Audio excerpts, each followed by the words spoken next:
Hey YouTube, matches 860. Doing a video response today to Jay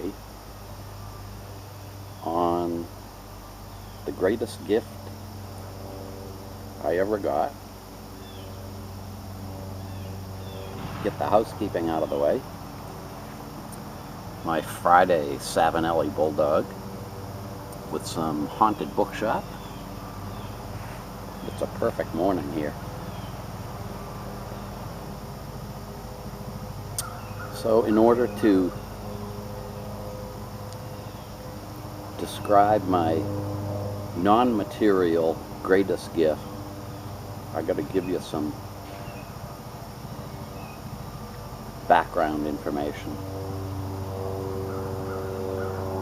I grew up in this small town west of Boston back in the 60s. And we had probably like 5 or 6 elementary schools. And in those days,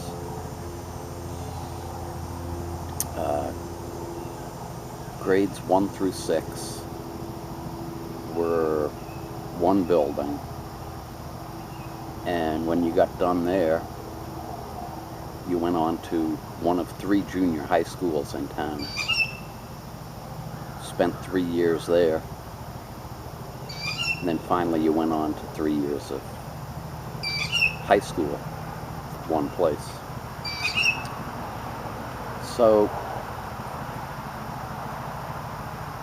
I guess elementary school has to be what it is, but you know, there's a lot of repetition, a lot of copying when you're doing the alphabet and learning your numbers, and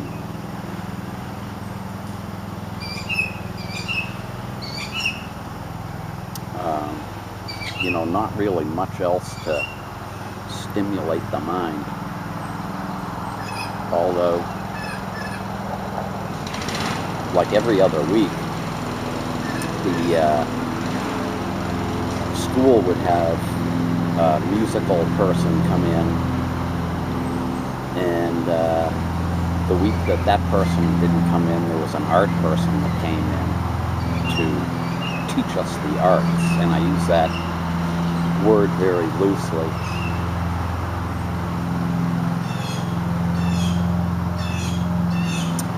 The music person weighed about 500 pounds,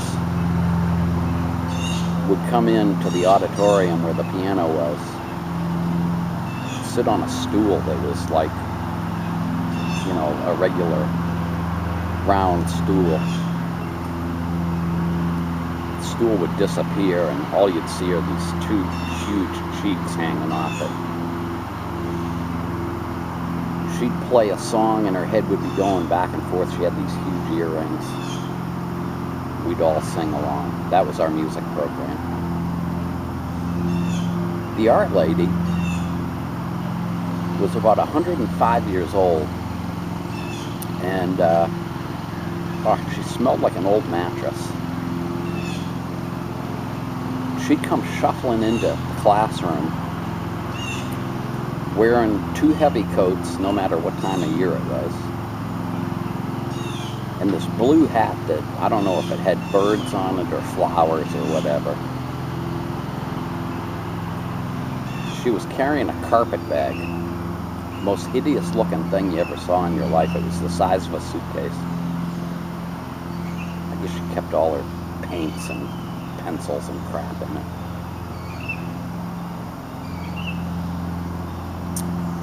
She'd take a picture that she had done out of the carpet bag.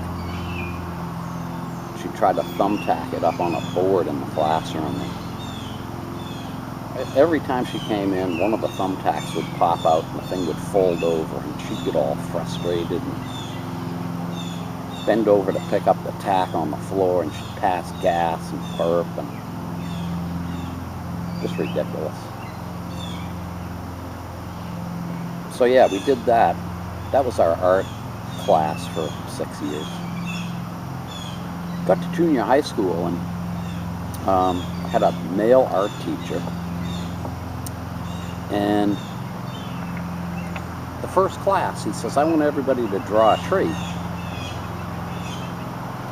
So we all grab our pencil and paper and straight line down,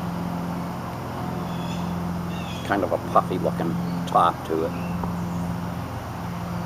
He walked around the room with this disgusted look on his face. Proceeded to tell us that basically we hadn't learned anything about art for the last 6 years, and we never learned to think creatively. And he was 100% right. He went on to say, you know, trees come in different flavors, and they're not always perfect. He goes, "I want you to draw another tree." So we all put a different twist on what our idea of a tree was. And for that whole year, each class there was a different kind of a mental exercise, as well as a lesson in creative thinking and viewing the world, I guess is the best way to put it.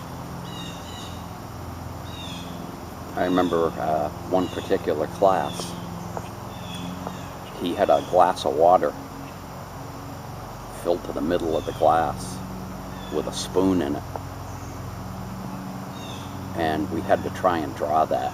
If you ever want to drive yourself crazy, do that. The water distorts the spoon. It's not as easy as it sounds. And his little lesson with that was, is the glass half empty or half full? And of course everybody had a different answer. And he went on to explain that everybody views the world differently. And they make certain assumptions about things. They see certain things in a certain way to help them make sense of the world around them. And it was little lessons like that, along with making us think creatively. I don't really know how to describe it any better than that, but you know, he'd say, "Draw me an apple, but I don't want a red apple." And you know, people would have sliced apples on a plate. Somebody drew a bowl of applesauce. He thought that was great. So yeah, my greatest gift was the ability to think creatively, to learn to exercise my brain in an area where it doesn't usually get exercised. And the whole relaxation of sitting down, and whether it's doodling or sketching or painting a picture, it's a tremendous gift. So that's my answer to you, Jay. I want to thank everybody for watching, and we'll catch you in the next video.